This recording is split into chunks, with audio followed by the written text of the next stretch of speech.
History often paints kings as bloodthirsty tyrants, but few realize that thrones also gave rise to queens whose cruelty surpassed imagination. From the woman who ordered her own child's eyes gouged out, to the countess infamous for torturing hundreds of victims and bathing in their blood to preserve her beauty. They wore crowns of power, yet their hearts harbored a horrifying darkness. Today, we pull back the curtain to uncover 12 brutal truths about these queens consumed by power, who sowed fear and death, leaving behind a haunting legacy that echoes through time. Mary I of England, Bloody Mary. Mary I, the tumultuous daughter of King Henry VIII, ascended to the English throne in 1553 after a period of chaos. Determined to drag England back into the embrace of Catholicism after her father's Reformation, Mary ignited a dark chapter in history, earning her the chilling nickname Bloody Mary. During the Marian persecutions, she ordered the torture and burning of approximately 300 Protestants at the stake for their religious beliefs. This grim tally included not only high-ranking clergy, but also common folk, even women and children.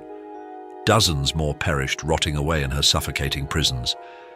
The air often hung thick with the stench of burning flesh as mass executions unfolded publicly, striking sheer terror into those who bore witness. While Mary didn't directly lay hands on the tortured rebellions against her, like Wyatt's rebellion, were brutally suppressed. Rebels were stretched on the rack, hanged, drawn, and quartered to extract information. A horrific price paid by the people for their faith and defiance under this iron-willed queen. Fredegund, Queen of Franks. Fredegund, a woman of non-royal birth yet adored by King Chilperic I, reigned as Queen of the Franks from 584 to 597. History remembers her as one of the most brutal and wicked queens to ever sit on a throne. To claw her way to power, Fredegund either persuaded or personally executed Galswintha, the king's official wife, by strangulation. She then ignited a decades-long conflict with Brunhilde, Galswintha's sister, and ordered the assassination of Sigebert I, Brunhilde's husband, among many others. But Fredegund's most twisted act was aimed at her own daughter, Rigunth. On one occasion, she deliberately slammed the lid of a chest full of royal jewels on the girl's neck, nearly killing her own child. This peak of a mother's insanity towards her daughter stands as a testament to the venomous and inhumane intrigues of court. Princess Olga of Kiev. Olga of Kiev, wife of Igor of Kiev, became a terrifying symbol of vengeance after her husband was brutally murdered by the Drevlians in 945. Renowned for her merciless and chillingly cold acts of revenge, Olga struck fear into the hearts of her enemies. When Drevlian envoys arrived to propose marriage, Olga had them all buried alive. She even bent down, listening to their desperate struggles, and sneered, "Is that how you like your answer?" Afterward, she invited Drevlian nobles to a bathhouse, locked the doors, and burned them all alive. Not stopping there, Olga and her army slaughtered thousands of Drevlians in an attack. Finally, she besieged their city and employed an unprecedented method of retribution, tying burning cloths to pigeons' feet to burn down the entire town, while ordering the execution of anyone who fled. This is a story of revenge that transcends all normal moral boundaries, transforming a princess into a truly badass warrior queen. Isabella I of Castile. Isabella of Castile, who ruled Spain alongside her husband, King Ferdinand II, is known for initiating the Spanish Inquisition, a dark era of brutality in the name of religion.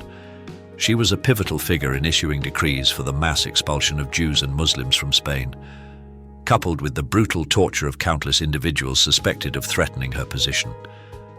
However, the apex of her cruelty was the torture of her own daughter, Juana. Simply suspecting her daughter's religious beliefs weren't strong enough, Isabella ordered the girl to be hung by ropes with heavy weights tied to her limbs, inflicting agonizing pain. This act exposes a horrifying facet of absolute power, where even maternal love could be trampled under the guise of religion and domination. Isabella's story offers a profound insight into the psychological damage and corruption that power can inflict. Juana la Loca, Joanna the Mad. Juana la Loca, Queen of Castile, is remembered by history as unfit to rule due to her unstable mental state. Although not directly responsible for brutal acts, her family's struggle for power plunged the country into chaos.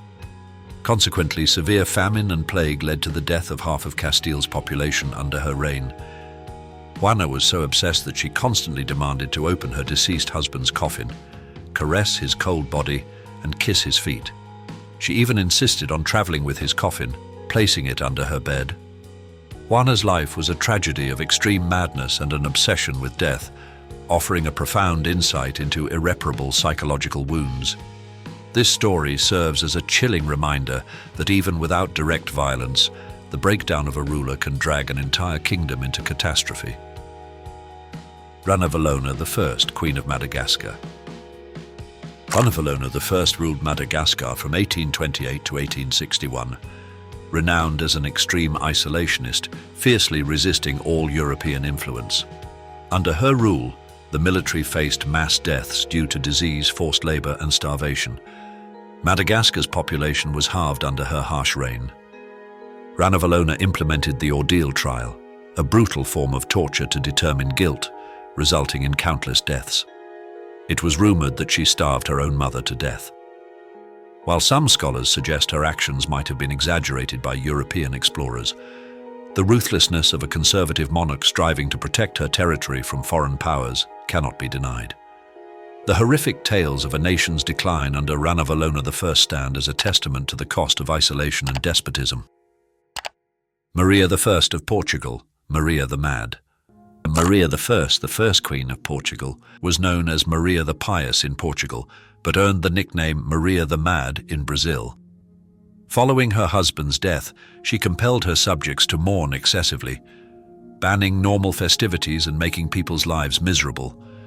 Her mental illness rendered her unable to rule, spending most of her time alone in her room, where her insane screams were often heard. Maria's mental decline was not just a personal tragedy, but also negatively impacted the entire kingdom. She lived in isolation and madness until her death in 1816. Maria I's story is a heartbreaking reminder of how a personal tragedy can transform into a collective suffering for an entire nation when its ruler loses the ability to reason. Empress Wuetan, China. Wu Zetian, the only empress regnant in Chinese history, was famous for her supreme intelligence and boundless cruelty. To seize and maintain power, she did not hesitate to eliminate rivals in the imperial harem from the very beginning of her career. Her cruelty escalated to an even greater level when she allegedly murdered her own 2 children to consolidate her position, though this detail remains debated. Anyone who dared to criticize her was exiled or executed. Wu Zetian's story is a horrifying example of the dark side of absolute power and the terrible sacrifices a woman had to make to achieve and hold the throne in a harsh, patriarchal society. Elizabeth Bathory, Countess of Hungary. Although a countess and not a queen, Elizabeth Bathory deserves a place on this list because her story is so gruesome it sends shivers down the spine of the world. She was infamous for her brutality and depravity, accused of torturing and murdering hundreds of people. Elizabeth Bathory even had a special torture chamber in her castle, where the most barbaric acts were carried out. She believed that bathing in the blood of virgins would preserve her beauty, even tearing at her victims' flesh with her teeth like a wild animal. An estimated 650 victims perished at her hands. This true horror story of history's most notorious serial killer, combined with her obsession with beauty and power, has forged a haunting legend that time can hardly erase. Marie Antoinette, Queen of France. Marie Antoinette, Queen of France, became a symbol of extravagance and callousness during the French Revolution. She lived in absolute luxury at Versailles, while the French people starved outside her palace gates. Although the phrase "let them eat cake" might be anecdotal, it perfectly reflects her complete detachment from reality and the suffering of her people. Her boundless indulgence at the public's expense made her the most hated woman in France and ultimately led her to the guillotine. The tragedy of a queen loathed by her people, the price paid for extravagance and a lack of empathy in chaotic times, brought her life to a tragic end under the guillotine's blade. Maria Eleonora, Queen of Sweden. Maria Eleonora, wife of King Gustavus Adolphus of Sweden, was known for her beauty, but also for her bizarre, even morbid behaviors. She had a strange enjoyment of watching performances by mentally ill individuals or dwarfs seemingly to mock them. After a miscarriage, she became paranoid and violent, constantly cursing and screaming obscenities. She even despised her own daughter Christina, believing the girl was ugly and hairy. Christina frequently suffered strange accidents, like falling downstairs multiple times, hinting at her mother intentionally pushing her. After her husband's death, she blamed Christina and forced the girl to stay alone in a dark room beside the king's body in an open coffin for an entire year. The madness of a mother and the acts of abuse revealed through these chilling details paint a terrifying picture of maternal love, twisted beyond recognition. Irene of Athens, Byzantine Empress. Irene of Athens, an ambitious regent of the Byzantine Empire, craved power so intensely she would stop at nothing. To maintain her grip on power, she exiled and whipped those who were disloyal. She even allowed herself to be depicted on coinage, a privilege usually reserved for emperors. At the height of her brutality, when her son Leo came of age and attempted to overthrow her, Irene ordered her subordinates to gouge out her son's eyes right there in the palace. This horrifying act, performed in the very place Leo once ruled, may have left her son for dead due to the lack of medical care at the time. The horrific crime of a mother to protect her throne is a cruel story about the corruption of power, showing how power can transform a human into a monster. These stories clearly demonstrate the extent to which absolute power can corrupt human beings, regardless of gender. These queens, through their brutality, left an indelible mark on history, serving as a chilling reminder of the darker side of human nature. Among these 12 queens, which story horrified you the most? What do you think drove them to such cruelty? Let us know your thoughts in the comments section below. And don't forget to hit the like button and subscribe to the Mr.Q channel so you don't miss our next unique and dramatic history stories. See you in the next video, where we will continue to uncover the hidden truths behind history. 12 most surprising facts about badass Queen Elizabeth I. She ascended the throne in 1558 and is celebrated as one of the greatest monarchs in English history. But today, you're going to get a different perspective. What if the young Elizabeth I was almost executed by her own sister? What about a teenage girl haunted by the disturbing harassment of her perverse stepfather? A virgin queen entangled in forbidden romances with black, decaying teeth from too much sugar? And what if, despite her virgin queen image, she ruled with an iron fist, even orchestrating the death of her own cousin? This isn't the sanitized history you usually hear. These are the 12 most surprising truths about Queen Elizabeth I. Untold stories that will reveal a far more complex and, frankly, a true badass monarch. 1. The obsessive relationship with her stepfather and its impact on her life. Elizabeth I's life, no matter how brilliant it later became, began with a deep psychological scar. After King Henry VIII's death, Elizabeth's last stepmother, Catherine Parr, remarried Thomas Seymour in 1547. Thomas Seymour wasn't just Jane Seymour's brother, King Edward VI's mother, but also an ambitious and dangerous man. And it was here that a shadow began to fall over Elizabeth.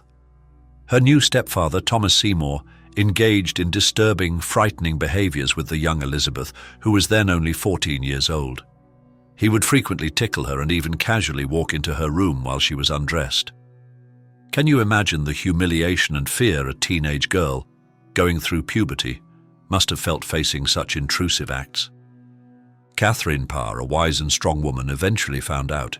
Despite her anger and disappointment, she acted decisively to end the situation, sending Elizabeth away to separate the two.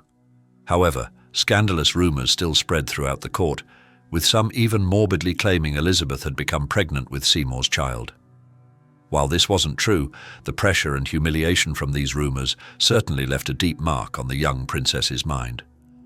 Modern scholars today speculate that this very predatory relationship, the trauma from Seymour's actions, may have planted the seed for Elizabeth's later decision never to marry. Could that haunting memory be the reason why she, who was said to be married to her country, refused all real romantic relationships, despite some secret loves? Did a past emotional wound truly shape the destiny of the Virgin Queen? 2. The controlling queen and her terrifying temper. The image of good Queen Bess is often associated with benevolence, but a less talked about aspect was her controlling nature and her terrifying outbursts of anger. Elizabeth I expected absolute deference from her courtiers and servants, and she did not hesitate to unleash her fury if her will was defied. Her famous vanity, already evident in her demands that her ladies-in-waiting dress more simply, also made it difficult for many potential suitors to pursue marriage under her watchful eye. Not only that, many of Elizabeth's ladies-in-waiting suffered scorn and even abuse when they secretly married the ones they loved without the Queen's permission. A prime example of this ruthlessness is the case of Mary Shelton, the Queen's second cousin. When Mary secretly married John Scudamore, Elizabeth flew into a rage, hitting Mary's hand with a hairbrush so hard that she broke her finger. Can you imagine that scene? A powerful queen with a cold stare, delivering such a painful blow just because of a secret marriage. This was not just an act of control, but a horrifying display of power. So what was the cause of these rages? Was it a mixture of an innate personality, the immense pressure of a woman having to rule in a man's world, or a consequence of the childhood traumas we just discussed in the first truth? Some historians suggest this was her way of maintaining her queenly image and her independence in a society still full of prejudices against female leaders. But was being so cruel as to physically injure a close relative an acceptable way to rule, or merely an expression of an autocratic personality? 3. The Virgin Queen with secret loves and ruthlessness. Despite being given the nickname the Virgin Queen and famously declaring, "I will have but one mistress and no master here," meaning she would only be mistress of her country, not ruled by any man, Elizabeth was rumoured to have many secret lovers. One of her most famous lovers, and perhaps the greatest love of her life, was Robert Dudley, the Earl of Leicester. He was a close friend and trusted advisor to the Queen for decades. Their bond was so deep that many scholars believe Dudley was truly the love of her life. However, Elizabeth rejected all marriage proposals, both from foreign kings and dukes, only to witness Dudley marry another woman. Yet, even when Dudley's wife died, Elizabeth still resolutely refused to marry him, perhaps to maintain her Virgin Queen image and preserve her power. Elizabeth also maintained flirtatious relationships with many other figures, such as the Duke of Anjou, a potential suitor, Sir Walter Raleigh and Thomas Heneage. Even in her old age, she didn't hesitate to display her flirtatiousness. Towards the end of her reign, a man 33 years younger than her, Robert Devereux, Robert Dudley's stepson, quickly gained her favour, causing a stir throughout the court. But this relationship ended in tragedy. Devereux, ambitious and arrogant, eventually rebelled against the Queen, and Elizabeth, though perhaps she once loved him deeply, did not hesitate to end everything by beheading him. This is a chilling and tragic detail. It not only reveals Elizabeth's moral and psychological complexity, but also demonstrates her ruthlessness and decisiveness when it was necessary to protect her reign. Was it love or simply a game of power that Elizabeth I used to maintain her position? And once someone threatened that position, even the most beloved person, did they have to pay with their life? 4. Queen Elizabeth I swore like a sailor. When we think of a great English queen, we usually imagine formality, etiquette, and refined language. But Elizabeth, I broke all those molds. Despite being known as the Virgin Queen or Good Queen Bess, Elizabeth didn't care about what she said. Can you believe it? Queen Elizabeth I frequently swore like a sailor. Perhaps she learned this habit from her famous father, King Henry VIII, who was also notorious for his coarse language. The image of a queen radiant in splendid attire, wearing elaborate wigs but uttering vulgarities, must have surprised many. This is an unexpected aspect, completely contrary to the dignified image of a queen. Some historians suggest this might have been a strategy for Elizabeth to assert her power, defiance, and manly capability in a society that still looked down on female leaders. Was this her way of fitting in with male courtiers, or simply a personal habit she didn't bother to hide? This shows that she was not just a political leader, but also a deeply human individual with her own imperfections. 5. Secret love for her executed mother, Anne Boleyn. Elizabeth's life was inextricably linked to the tragedy of her birth mother, Anne Boleyn, who was executed by her own father, Henry VIII, when Elizabeth was very young.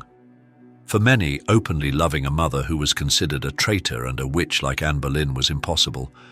However, despite everything, Elizabeth still loved her mother deeply, even if in secret. She often had subtle ways of expressing her affection. Elizabeth was famous for her love of initial engraved pendants. Notably, many of her favorite pendants bore her mother's initials, the letter A for Anne, the letter B perhaps for Boleyn, and AB.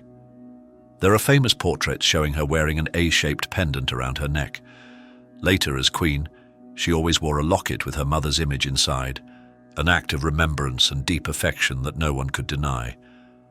Not only that, she also bestowed many important titles and positions on those who were beloved by her mother during her lifetime. This was clearly not a mere coincidence. This detail provides a deeply emotional glimpse into Elizabeth, a small girl carrying the pain of losing her mother and the loneliness of having to conceal that love.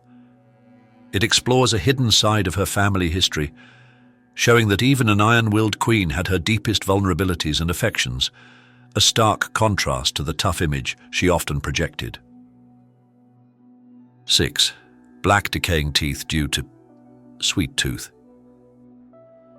Here we discover another incredibly human aspect of Elizabeth I, something you'll never learn in official history textbooks. During Elizabeth's reign, sugar was an extravagant and incredibly expensive commodity. It was primarily reserved for the elite, a symbol of wealth and status, and our queen with supreme power took full advantage of her position to indulge in sweets without moderation. From cakes and jams to sugary desserts, Elizabeth enjoyed them all without restraint. This, unfortunately, contributed significantly to the decline of her beauty. By the end of her life, Elizabeth's remaining teeth were black and rotting. This is quite a gruesome detail. Can you imagine that sight? A magnificent queen in lavish gowns and elaborate wigs, yet with decaying teeth. Because of this, if Elizabeth ever smiled, she only smiled with her lips to hide her teeth. This is in complete contrast to the angelic face of her father, young Henry VIII, or even the deceptive beauty image of her younger self. This is a very surprising and specific truth, helping the audience visualize the situation and emotions vividly.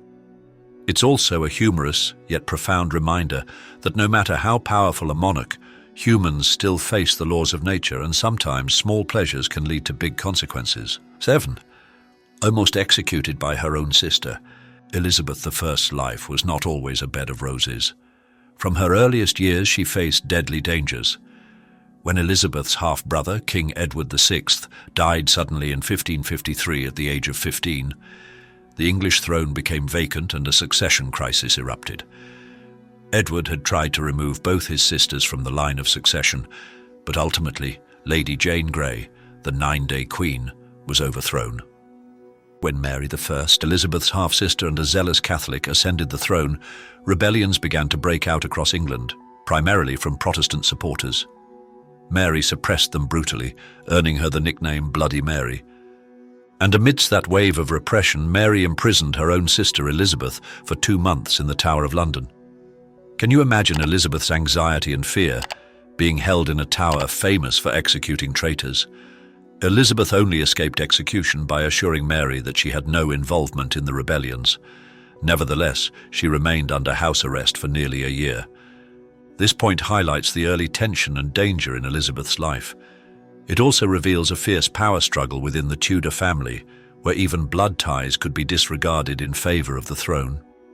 Could this event have been the first lesson about the ruthlessness of power that Elizabeth deeply ingrained in her mind, thereby shaping her later style of governance? 8. Demanded other women dress simply. Elizabeth I was incredibly conscious of her personal image. She always appeared magnificent, standing out at every event. Her clothes and jewelry were not only symbols of power, but also part of the personal cult she built for herself. She had a massive wardrobe said to contain over 2,000 pairs of gloves and never wore the same outfit twice. Dressing the Queen took hours every day. But what's surprising is that while she herself always wanted to be the center of attention, Elizabeth demanded that her ladies-in-waiting, who were always by her side, wear only black or white. This made them look much plainer than her. The image of subdued ladies-in-waiting standing next to a queen who shone like an aura speaks volumes about her personality. Despite her immense success as a ruler, Elizabeth had her guilty pleasures and wanted to be the only one to catch every eye at court. This is a clear example of her vanity and desire for control. Was this a way for her to ensure no one could overshadow her, or simply an expression of pure arrogance? It shows that Elizabeth was not just a brilliant leader, but also a woman with very human flaws, a complexity history often overlooks. 9. Deceptive appearance and scars. In her youth, Elizabeth was described as a beautiful, vibrant, and intelligent woman, but that natural beauty did not remain intact after a heartbreaking event. She contracted smallpox. This terrible disease left her face scarred and caused her hair to fall out. However, Elizabeth never accepted defeat. She was a fighter even in maintaining her image. She stubbornly maintained a desirable appearance, even in her later years, by using wigs and thick white makeup. This white makeup, known as Venetian ceruse, contained lead and vinegar, helping to cover scars and lighten her skin according to the fashion of the time. But sadly, all the things she applied to her head and face harmed her skin more than age itself. The heavy metals in the makeup gradually damaged the queen's skin, forcing her to use even more layers of coverage. This point creates a stark contrast between the queen's dazzling public image and her scarred personal reality. It reveals an Elizabeth full of resilience, refusing to submit to fate, but also shows what price she had to pay to maintain her personal cult. Was this admirable resilience or an obsession with appearance? And what drove a great queen to so desperately hide her physical imperfections? 10. The queen who encouraged piracy. The era of Elizabeth the Firm is known as a golden age of art, exploration, and, quite surprisingly, piracy. England's main naval rival at the time was Spain, a mighty maritime and colonial power. To weaken her opponent without openly declaring war, Elizabeth I secretly encouraged and rewarded English privateers. These were captains licensed by the government to attack and plunder enemy ships, especially those carrying goods and money from Spain's American colonies. Sir Walter Raleigh and Sir Francis Drake are prominent names among them. They plundered tons of goods and money from Spanish ships, enriching England and themselves. Spain bitterly complained that English privateers were plundering their ships, but Elizabeth did nothing to stop it. In fact, she even rewarded this piracy, turning these pirates into national heroes. This detail shows Elizabeth as a pragmatic, daring leader who did not hesitate to break international rules to achieve her goals.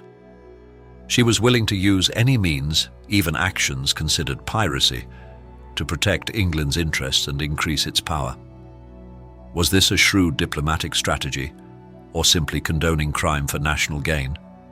Whatever you call it, there's no denying that Elizabeth transformed these pirates into powerful tools to turn England from a chaotic and unstable country into a mighty empire. 11th trusted advisor was an alchemist and astrologer.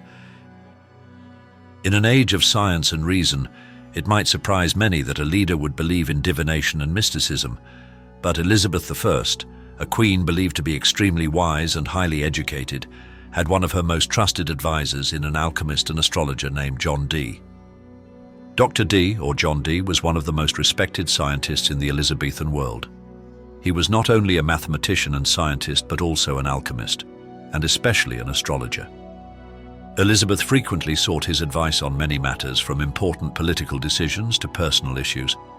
Interestingly, Dee was also a strong proponent of Elizabeth's imperial policy, firmly believing that England's future lay in North America. He also had a particular interest in mysticism and worked with Edward Kelly, who claimed he could communicate with angels. Some historians even suggest that Dee was the inspiration for the character of Prospero in William Shakespeare's play, The Tempest. This detail provides a unique insight into Elizabeth's curiosity and beliefs, as well as the people she trusted and relied upon. Was believing in alchemy and astrology a weakness, or simply a common aspect of science and knowledge at the time? It shows Elizabeth was not only a pragmatic leader, but also a person with beliefs that went beyond conventional frameworks, a blend of rationality and the mysterious. 12th, spy network and the execution of Mary, Queen of Scots. Having ascended the throne under uncertain circumstances, especially after a series of turbulent and dangerous events from Edward VI's death to Mary I's reign, Elizabeth felt somewhat anxious about her power. Therefore, intelligence and national security were crucial to her, and to ensure that, she trusted a master spy, Sir Francis Walsingham. Walsingham was not only a fervent Protestant but also a genius in espionage and counter-espionage. He built an extensive spy network across the country, using complex ciphers to encrypt and decrypt correspondence, making him a 16th-century James Bond. Even more remarkably, Walsingham even tricked Mary into participating in this plot. By setting a trap and creating opportunities for Mary to send and receive secret letters related to the conspiracy, Walsingham gathered irrefutable evidence of Mary's threat to Elizabeth's throne. This plot was completely foiled, and the evidence obtained led to the execution of Mary, Queen of Scots. This was an incredibly difficult decision, but it also demonstrated Elizabeth's ruthlessness and cold political strategy. She did not hesitate to eliminate a threat, even if it was a relative, to protect her reign and the stability of England. This detail is not just a thrilling story of espionage and conspiracy, but also reveals Elizabeth I's powerful and ruthless storyteller side. She transformed herself into the toughest queen in England when facing threats. What do you think of Queen Elizabeth I after learning these facts? Was she a great leader or a bit too tough? Let us know in the comments below. Whether you view her as an outstanding leader or a somewhat tough woman, Elizabeth I was never a perfect queen, not a flawless icon. She was a complex woman, full of contradictions, yet her greatness and influence on English history are undeniable. One thing is certain, Elizabeth I permanently left her mark on history, transforming a chaotic nation into a mighty empire.